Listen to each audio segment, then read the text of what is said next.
Hoy, en la palabra gota a gota, seguiremos con el estudio bíblico Unicidad, porque solo hay un único Dios. Desde los primeros versículos de la Biblia, nos deja ver a un creador y una creación. Nunca en la mentalidad de los patriarcas y los profetas se tuvo la idea de varios dioses que componen una divinidad. Bienvenidos a un espacio que te llevará a vivir los principios bíblicos en la vida práctica. Con ustedes, el pastor y maestro Álvaro Torres. Saludos, hermanos, en el nombre del Señor. Qué bueno es compartir una vez más estas verdades que nos han hecho tan felices y nos han fortalecido nuestro carácter hasta el día de hoy. La vez pasada iniciamos nuestra reflexión sobre la unicidad mirando la Biblia como libro histórico. Y parece mentira cuando uno empieza a leer la Biblia y ya se ubica cómo saltan las verdades. Porque del solo Génesis 1:1, uno enseguida deduce primero que el universo y el creador son distintos. No es el uno y el otro la misma cosa. Que hay un creador y hay una creación. Entonces ese creador es diferente a la creación. El creador es de naturaleza espiritual. Dice que el Espíritu de Dios se movía sobre la faz de la tierra. Entonces si Él creó, entonces Él es increado, porque de Él inicia esa creación. Es inmenso, dice que el Espíritu se movía sobre la inmensidad, sobre la faz, no tenía límite de espacio ninguno, así que Él es inmenso. Y lo hizo todo, así que es todopoderoso. Para hacerlo bien tiene que ser un ser que sepa todo, así que es omnisciente. Así que concluimos que Él es eterno y es perfecto, es divino. Entonces creo que ese es solo pedacito de la Biblia. Si lo pensamos, nos amplía la visión y nos abre un camino muy grande para entender las verdades acerca de Dios. Ahora, tenemos ya ahí un Dios. Bueno, ¿quién es este Dios? Porque es un ser que está ahí, que es innegable. A veces los que no creen en Dios dicen, ese algo, ese ser, eso que ustedes dicen que es Dios, bueno, ahí está Dios, en el principio Dios. La Biblia arranca con ese ser. La identidad de Él es un enigma, es una incógnita en ese momento. No dice nada de quién es Dios, ni siquiera si sabe si es uno o si son varios, pero se sabe que este ser misterioso es Dios. Si empezamos un análisis por el punto de vista gramatical, uno arranca dándose cuenta que el verbo está concordado con género y número. Dice, en el principio Dios creó. No dice Dios crearon. Eso no sería gramaticalmente aceptable. Pero aquí hay un ser que dice en singular, Dios creó. Así que no importa quién sea, es uno solo. En el 27, después que dice que hagamos al hombre, él dice, y creó Dios al hombre. Así que el verbo es singular y el sujeto es singular. Así que nosotros no podemos aceptar una explicación fuera de lo que está escrito, porque para eso tenemos el texto. Si yo voy a leer algo de lo que no sé, y el libro que me enseña lo que es, me dice es, yo puedo decir son. Si ahí me está diciendo, ese es mi libro de instrucciones. Y dice en el principio, Dios creó. Así que de Génesis en adelante nos encontramos con esa verdad. Que hay un solo Dios que hizo todas las cosas. Es un solo ser.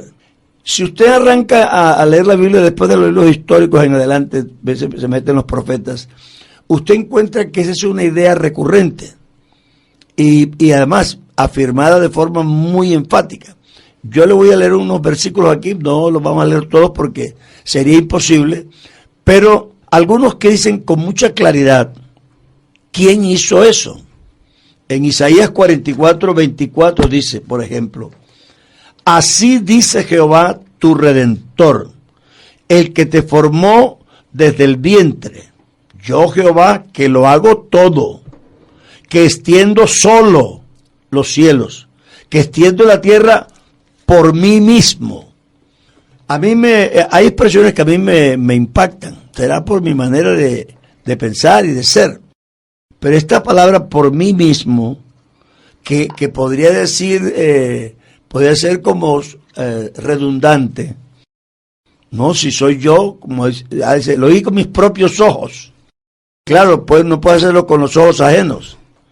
Pero cuando uno dice eso, uno está haciendo un énfasis que es válido para hacerle pensar al otro que no fue un testigo que me lo contó, que no lo leí, que no lo vi en la televisión, que no lo vi por la televisión, que yo en persona estuve ahí viéndolo.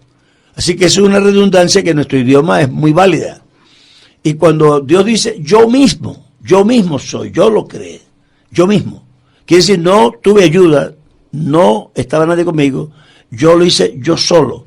Entonces esa expresión yo mismo en este versículo se vuelve muy especial porque le agrega la fuerza de que la acción de los verbos ser y extender recaen de manera singular y absoluta sobre el sujeto yo.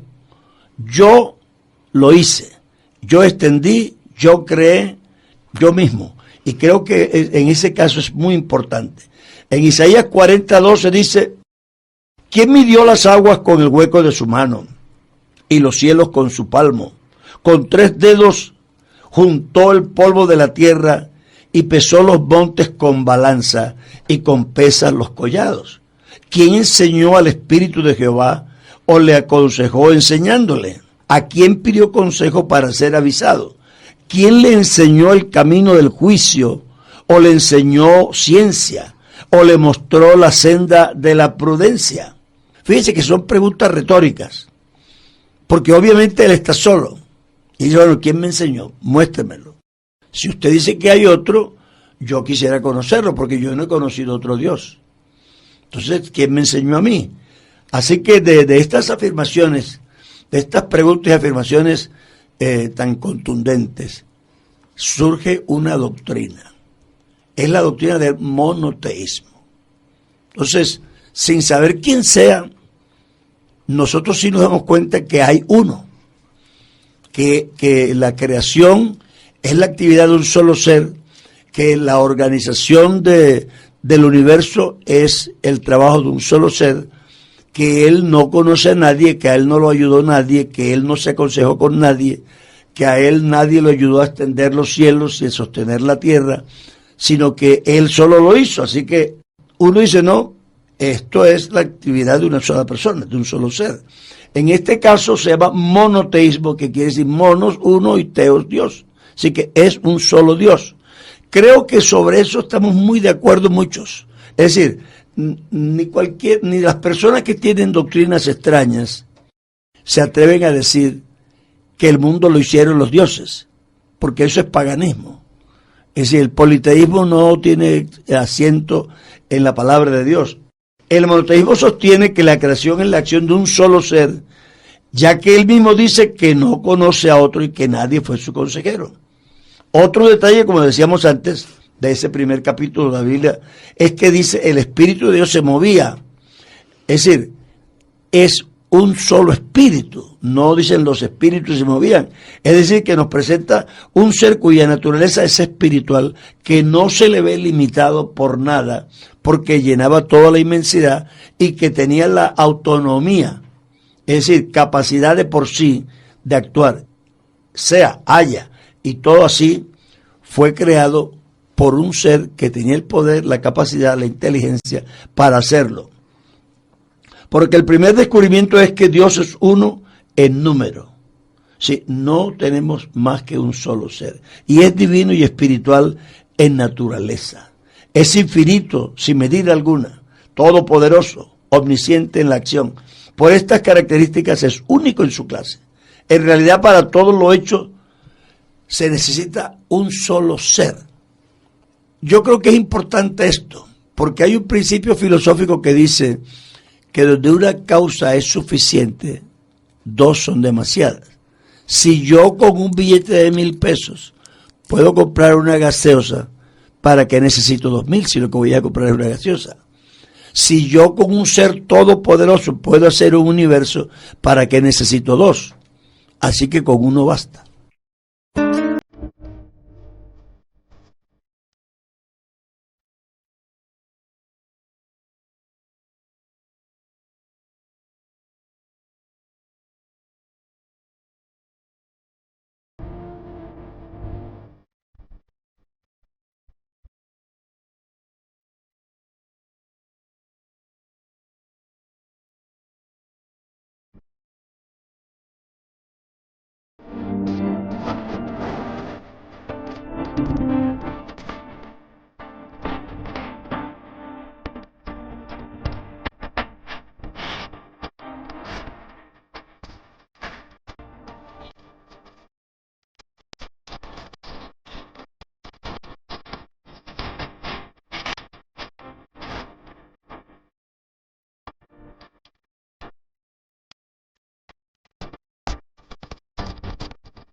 Gloria al Señor. Bueno, vamos en este momento a retomar un poco lo que hemos hablado. Gracias, hermano Álvaro. Y la semana pasada estuvimos mirando que la base de nuestro conocimiento es la palabra de Dios y que más allá de la palabra de Dios es la profecía, la historia, todo lo que se ha cumplido nos refuerza que esta es la palabra creíble, la que podemos confiar en ella. Y hoy estamos retomando un aspecto bien importante y es, hay un solo Dios, un único Dios. Hablemos de ese Dios, hermano Álvaro, ¿cuáles son las características de ese Dios? Estamos diciendo es todopoderoso, es capaz de hacerlo solo la creación. ¿Quién es ese Dios? Yo quisiera que dejáramos la identidad de ese Dios pendiente hasta que sea absolutamente necesaria. Porque nosotros estamos estudiando la unicidad y la unicidad su fundamento es que Dios es uno. Ahora, ¿quién es Dios? En realidad, yo creo que para mí yo haría una diferencia entre monoteísmo y unicidad. El monoteísmo es la creencia en un solo Dios.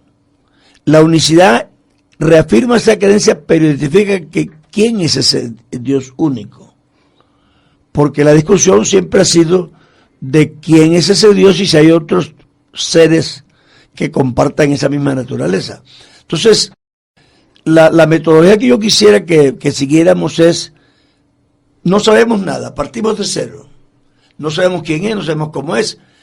Abrimos la Biblia y descubrimos que, dice, en el principio Dios creó. Bueno, entonces, es un ser que tiene capacidad de creer. O sea, yo voy aprendiendo de forma leve, continuada, una revelación que se va desenvolviendo en la palabra de Dios y que me dicen es que Dios es uno. El que hizo el universo es uno.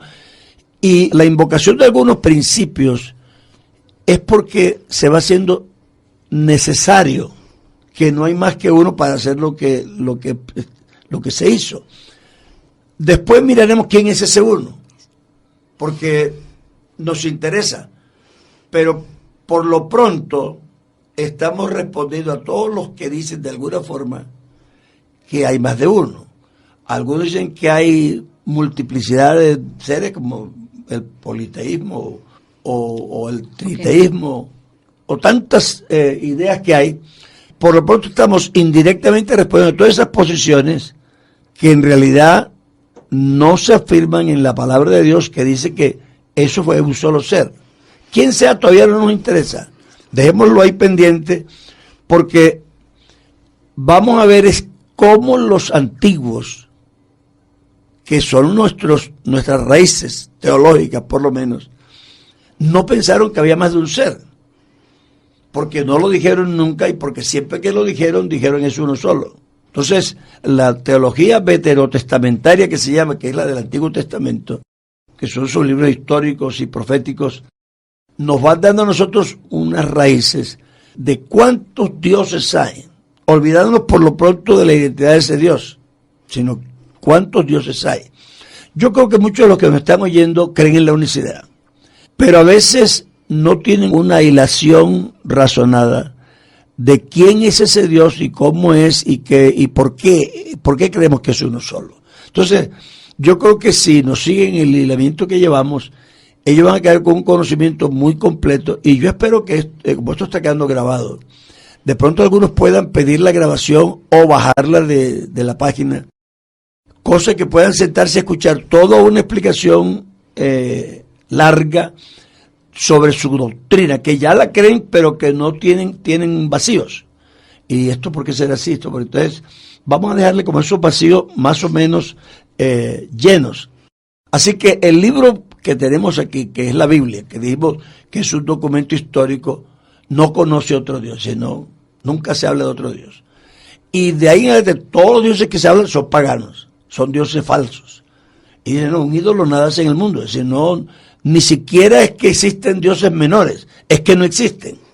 Un ídolo nada hace en el mundo, es una creación de una persona que se puso a esculpir un muñeco. La teología mosaica, a mí este capítulo 4 de Deuteronomios, y desde que empieza y aún casi el 3, me ha gustado mucho porque es una forma muy racional de decirle a la gente que se pregunte, porque Pablo usa el mismo argumento. Él dice, ustedes no han mirado la creación, mírenla, porque solo con observarla, las cosas eternas de Dios, su eterno poder y gracia se hacen claramente visibles. Eso es lo que dice Moisés. Dice, a ti te fue mostrado para que supiese que Jehová es el Dios. No hay otro fuera de él. Así que ese versículo es la culminación de una argumentación. Y dice, pregunta tú por toda la tierra, desde donde nace el sol hasta donde se pone, si pueblo alguno le ha pasado lo que te pasó a ti. Si alguno ha visto a su Dios hacer las obras que el tuyo ha hecho. Si hay un Dios que haya sacado un pueblo de entre otro pueblo y lo haya sacado libre. Pregunta. Yo me expongo a la respuesta.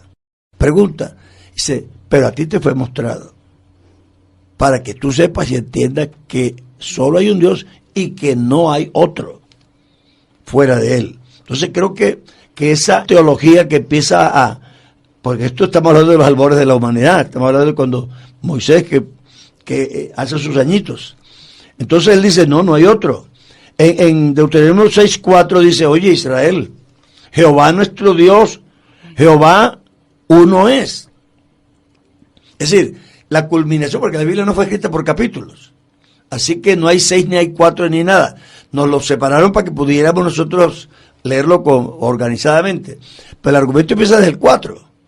Y toda esa argumentación tan hilada y tan paso a paso lo lleva a una conclusión final. Dice, Jehová uno es. No hay más discusión. En la teología mosaica, él no le ve otra explicación. Jehová uno es.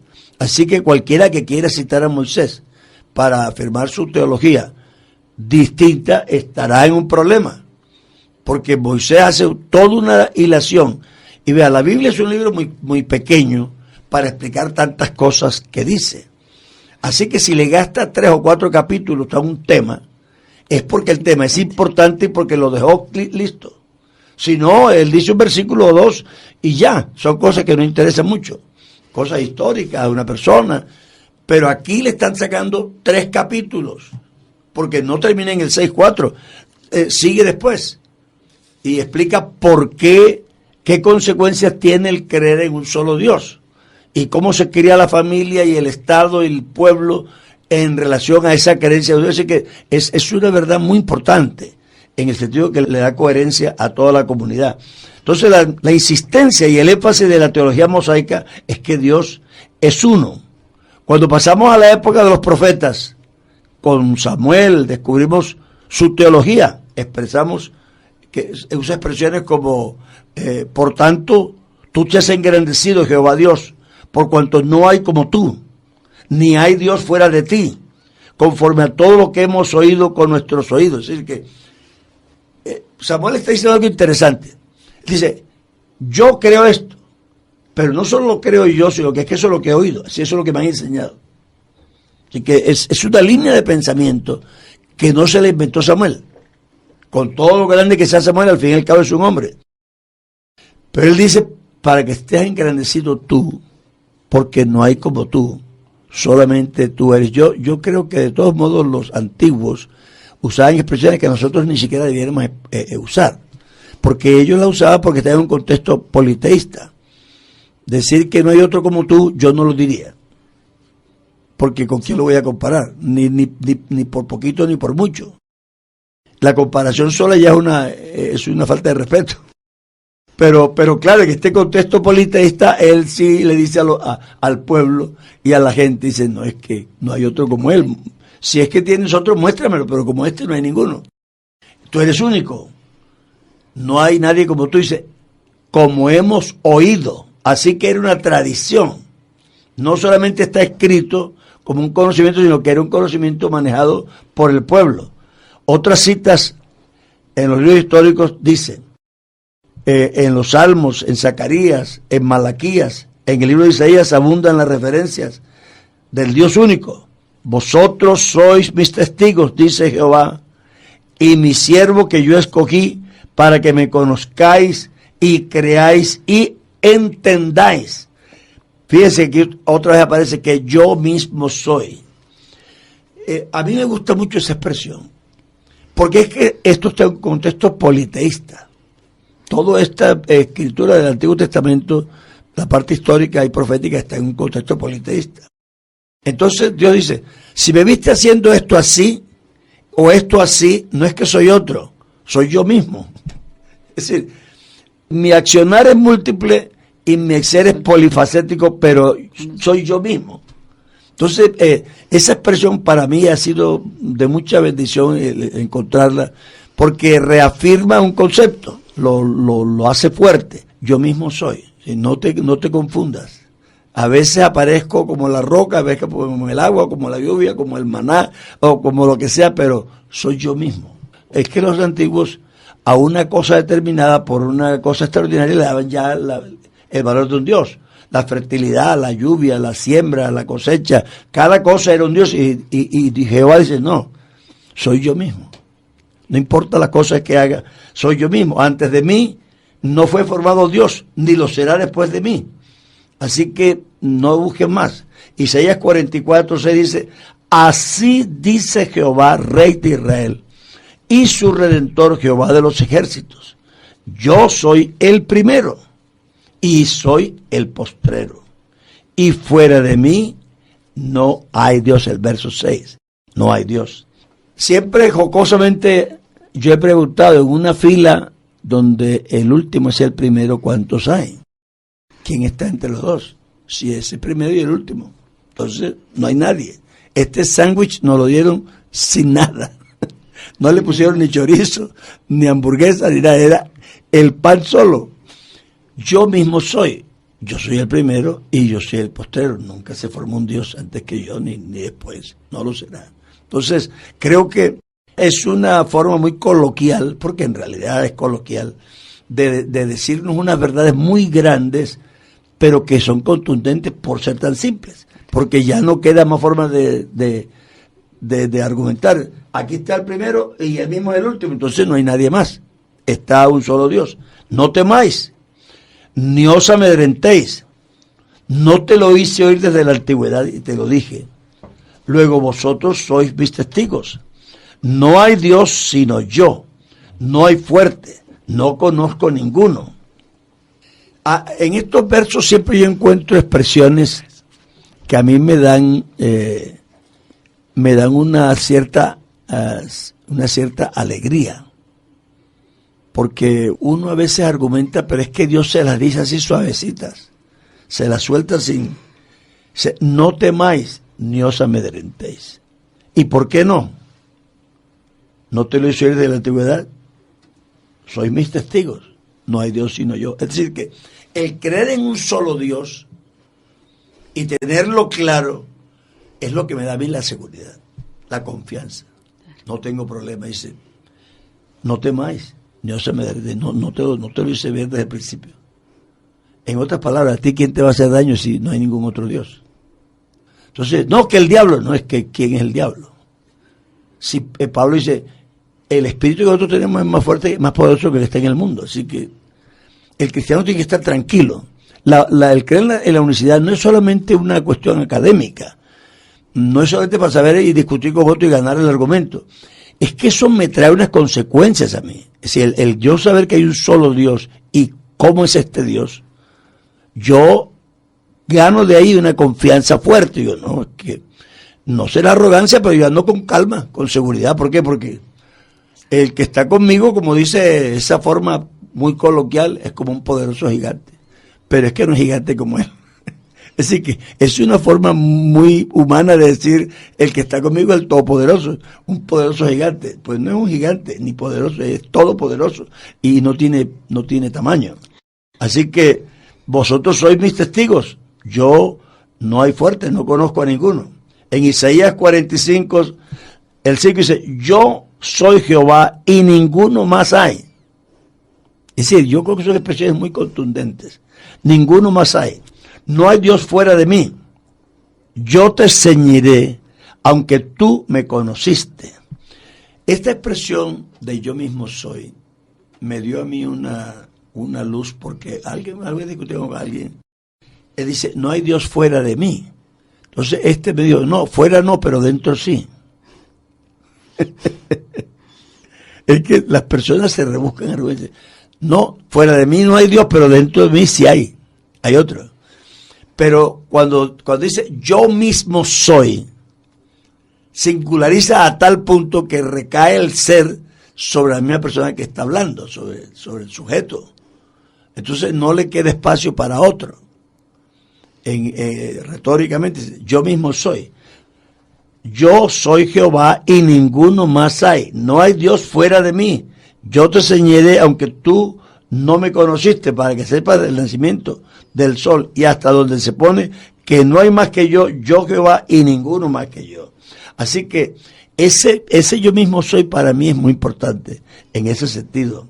Otro tanto acontece en el Nuevo Testamento, donde encontramos a Jesús diciendo, y esta es la vida eterna, que te conozcan a ti, el único Dios verdadero, y a Jesucristo a quien has enviado. Es decir, mi intención con estos versos seleccionados es que la persona entienda, todavía ni ninguna discusión sobre quién sea o no sea, pero que solo hay un Dios.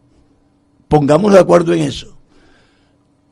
No importa el que me esté oyendo qué idea tenga de aquí en adelante, pero hasta ahí pongámonos de acuerdo. La Biblia no enseña sino que hay un solo Dios. Eso no solamente fue en Génesis, eso no solamente fue con Samuel, y Samuel dice que eso es lo que le habían enseñado porque eso es lo que habíamos oído. Moisés obviamente lo dice con mucha facilidad y claridad y bien expuesto. Aquí tenemos a Isaías que ya son muchísimos años después. Es decir, que la idea se mantiene. Las culturas cambian, el tiempo cambia, las filosofías que están de moda cambian, hasta la forma de hacer los matrimonios cambian, de pronto hasta la liturgia cambió un poquito, pero lo que no cambió fue el concepto de que Dios es uno. Así que no discutamos sobre otra cosa, porque casi uno quiere tocar tantas cosas que termina enmarañado. Olvidemos de todos los criterios y conceptos y discusiones que haya sobre Dios y cómo se ha manifestado y todo, pero hablemos de cuántos dioses hay. Hay un solo Dios, porque eso está claro. Jesucristo dice que te conozcan a ti, el solo Dios verdadero, así que no hay más. Ya estamos en la época cristiana. Y ese Dios, además de que es uno solo, es suficiente. Claro. Como decíamos ahorita, si yo necesito 1,000 pesos para una gaseosa, ¿por qué quiero tener 2,000? Si lo que quiero es una gaseosa. Claro. A menos que quiera tener otra cosa. Pero cuando una causa es suficiente, dos sobran. Es un principio establecido. Entonces, con un solo Dios todopoderoso, este universo se pudo hacer. O si no, no es todopoderoso y alguien tiene que ayudarlo. Pero dice, nadie me ayudó. Jesús le respondió, el primer mandamiento de todos es, oye Israel, el Señor nuestro Dios, el Señor uno. Así que aquí Cristo retoma la creencia ancestral. La cita textualmente, dice, esto no ha variado. Y esto no va a variar. ¿Por qué? Porque Dios es inmutable. Dios no cambia. Así que si era uno, es uno. Y si era todopoderoso, es todopoderoso todavía. Alguien me dijo a mí, pero es que pastor, eso de las curaciones y los milagros, eso ya pasó. Y la Biblia, yo no creo en eso, porque Dios no hace milagros. Digo, vea, ni siquiera vamos a discutir si la Biblia dice que Dios sana. Aunque la Biblia no dijera que Dios sana, yo creería que sana. ¿Por qué? Porque no es posible que haya un Dios que haga un universo, solo con decir la palabra, pero que no pueda sanar una enfermedad. Y además la Biblia sí lo dice. Pero si no lo dijera, igual lo creería, por consecuencia. Porque sugiere que un Dios todopoderoso lo puede hacer todo. Entonces, ¿qué habrá imposible para Dios? Él dice, ¿acaso hay algo difícil para Dios? Nada, porque es todopoderoso. Así que creo que esta es la esencia misma de la primera conclusión esencial de creer en un Dios. La seguridad, la confianza, el creer en lo que Dios puede hacer, la esperanza, todo depende de que tengamos un ser como ese. Dice en 1 Corintios 8, dice, Pues aunque haya algunos que se llamen dioses, y aquí me parece bonito eso, porque una cosa es que uno le llamen, como dicen que el diablo es el Dios de este siglo, eso lo llaman así, pero él no era Dios, nunca fue, hay solamente un Dios. Así que él fue llamado así por la gente pagana. Pues aunque haya algunos que se llamen dioses, sea en el cielo o en la tierra, como hay muchos dioses y muchos señores, los hay, pero puro de nombre. Para nosotros, sin embargo, solo hay un Dios. Ya Cristo se murió, ya resucitó, ya se fue, ya está la iglesia en marcha. Pablo ya no es ni siquiera de los 12 originales, pero él tiene la misma creencia. Para nosotros, sin embargo, solo hay un Dios, el Padre, del cual proceden todas las cosas. Aquí vuelve y dice que Él es el creador de todo, y nosotros somos para Él, y un Señor Jesucristo, por medio del cual son todas las cosas, y nosotros por medio de Él. Entonces creo que en este segundo programa, esta segunda intervención, nosotros estamos hilando fino desde el principio para tener como una visión coherente, racional, de la doctrina de la unicidad. No se trata personalmente aquí de ser como apologético. Yo no pretendo ser apologético en porque es que no creo de qué me voy a defender, si es que esta es la verdad. Así que Dios arranca diciendo que al principio Dios y ya, sin más explicaciones. Pero para que la persona se dé cuenta cómo la Biblia sí enseña eso. No es que yo sea caprichoso o que no quiero aceptar los otros o que de pronto de la noche a la mañana yo salgo con una doctrina o el otro sale con una doctrina. El que uno invoque a una persona como muy antigua que creyó distinto no prueba que esa persona creyó la verdad. El cristianismo sí ha tenido desviaciones. Entonces hay corrientes cristianas muy antiguas, pero la antigüedad no las hace verdaderas. Lo que las hace verdaderas es que ellos hayan sido fieles a los principios que Dios propuso, lo que Él enseñó, las doctrinas que Él promulgó. Si mantenemos esa fidelidad a la creencia. Pero yo puedo ser un pastor de 60 años y de pronto me desvío. Y no puedo invocar mis 60 años para probar mi mentira. Igual una iglesia, una organización o cualquier corriente teológica no puede decir que porque es antigua tiene la verdad. Puede ser que sea antigua, pero se ve que en algunas cosas se ha podido desviar, como de hecho ha sucedido. Entonces creo que nosotros lo que pretendemos primero es mostrar bíblicamente que la creencia de un Dios ha sido la original, sin importar quién la crea o quién no la crea, sin importar si nuestra iglesia misma la sostiene bien o no. Esa es la verdad. La Biblia arranca con un Dios que lo hace todo, que lo sabe todo, que lo llena todo, que es espiritual, que es divino, que es perfecto, que tiene sentimientos, que ama, que castiga, que odia, que rechaza. Ese es el ser que la Biblia describe. Uno encuentra los primeros de los libros históricos afirmando lo mismo y además diciendo que en ese pedazo de tiempo en que no hubo libros escritos, se ve que se fue la enseñanza. Esto es lo que nos hemos enseñado, esto es lo que hemos oído. Así que eso es lo que enseñaron. Dice, tú eres Dios y no hay más y estamos completos contigo. Uno sigue con Isaías, que ya en la época de los profetas, él sigue con la misma enseñanza, pero muy fuerte además, porque Isaías trata como de corregir al pueblo, de una forma tan fuerte que él insiste en muchos versos de que Dios es uno y que no hay más, que él le ayudó, que nadie fue su consejero, que él no le puede hacer nada semejante. Entonces eso es importante desde el punto de vista de afianzar una verdad históricamente. Él es el que dice Dios mismo vendrá y os salvará. Sí. Dios mismo, no claro, otro. No es que, por eso digo que esa palabra mismo, en el libro de Isaías es muy importante. Dice, yo mismo soy. Para terminar, yo voy a contar una anécdota. Yo estaba en el colegio, entonces el profesor de ciencias nos enseñó sobre el electrón. Entonces, pues éramos niños, y él nos dijo, el electrón es una partícula que que si pasa por un campo magnético suena, y si el campo hace calor, y por otro campo magnético hace frío. Total, lo explicó.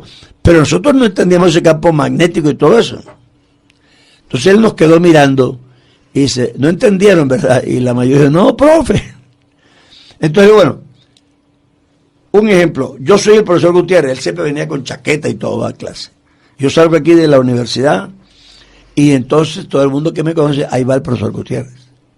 Pero yo cruzo la esquina y me meto en esa esquina ahí enfrente, me quito esta chaqueta, me pongo unos ropas andrajosas, me espeluco, me pongo polvo en la cabeza, cojo un saco y salgo, y el que me ve por el portón dice, ahí va un mendigo.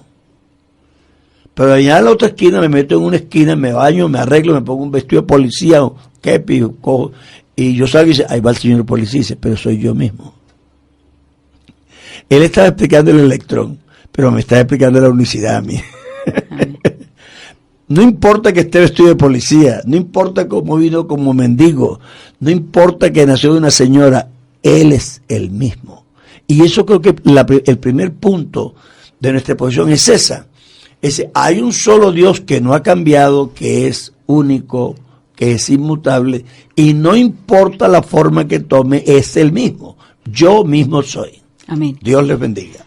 Hay una cosa, no se me despida todavía, hermano Álvaro. Hay una cosa para que terminemos. Dice este programa lo pusimos, la palabra de Dios, la palabra gota a gota, perdón, y tiene un objetivo, y es un espacio que te llevará a vivir los principios bíblicos en la vida práctica.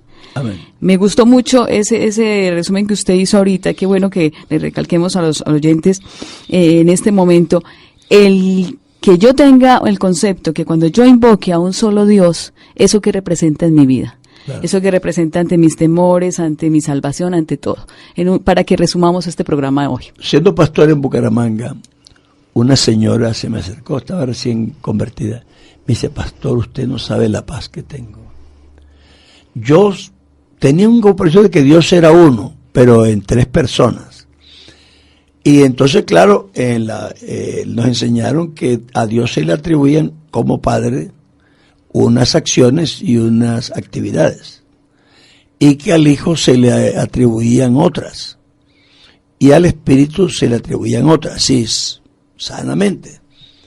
Algunas, dice, me eran muy claras, pero había cosas que yo iba a orar y no sabía si se les atribuía al Padre o al Hijo, es decir, que no sabía, no podía orar porque tenía un conflicto de a quién le atribuía ciertas actividades, porque algunas estaban muy claras para mí, fácil, pero otras, ya de la vida práctica, dice, ¿a quién le pido yo esto para esto?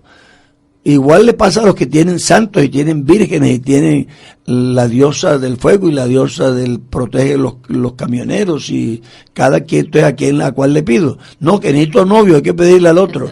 No, que necesito una sanidad, hay que pedirle al otro. No, que el otro cuida a los pobres, el otro cuida a los animalitos. Eso ha formado una inseguridad, porque había que tener un catálogo de dioses para saber a quién le pido qué. Y créame que eso, nosotros que ya tenemos la comprensión, por todo discutimos, pero para personas normal y corriente, eso es un conflicto muy grande. Y dice, ahora hermano, yo me arrodillo y digo, Jesucristo, ayúdame ya. Yo sé que ahí está todo. Es el todo en todas las cosas. Entonces, el creer en la unicidad, primero cuando empieza Moisés te enseña la familia. Dice, esto se lo dirás a tus hijos. Ya terminé de decirte, Jehová es uno. Esto enséñaselo a tus hijos, para que ellos sepan que hay uno que hace todas las cosas, que los protege. Y eso es lo que dice Samuel. Tú solo eres Dios para que tú seas reconocido, porque esto es lo que hemos aprendido, que solamente con Dios no es suficiente. Él dice, cuando tu hijo te pregunte, estos ritos de la Pascua y todo esto, ¿de qué significa? Tú le dirás, nosotros fuimos esclavos, y Jehová nuestro Dios con mano fuerte, con brazo extendido, con muchas señales, es decir, depende todo de Él. Estuvimos en el desierto con hambre, y Jehová nos dio pan. Tuvimos sed, y Jehová nos dio agua. Cuando tuvimos enemigos que no podíamos vencer porque no teníamos nosotros entrenamiento militar ni ejército, Jehová peleó por nosotros. Entonces, ellos tenían un referente único, que no era teológico. No, es que yo me enfrento a un enemigo de carne y hueso, ¿y qué hago? Pido al único Dios. Jehová peleaba por ellos, dice la Biblia. Yo iré delante de vosotros. Y cuando cruzaron el Jordán, lo primero que mandaron fue el arca, no las personas. Cuando el arca toque el agua, el río se le va. Entonces ellos tenían la mirada puesta en el arca, que era la presencia de Dios. Entonces es importante el tener un referente único. Es importante porque al niño en la casa, si la mamá le dice B y el papá le dice Z, él se confunde. Pero si tiene una sola voz que no, es que A y esto es Z, él va a ser un niño seguro. Los niños inseguros es los que tienen información distinta de los que le están guiando. Pero cuando hay una voz única, él tiene un camino, no tiene más. Nosotros tenemos un camino, tenemos un Salvador.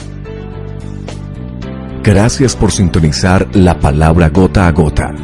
Esperamos que se tome un momento para escribirnos y dejarnos un mensaje de cómo este ministerio radial ha aportado para su crecimiento espiritual.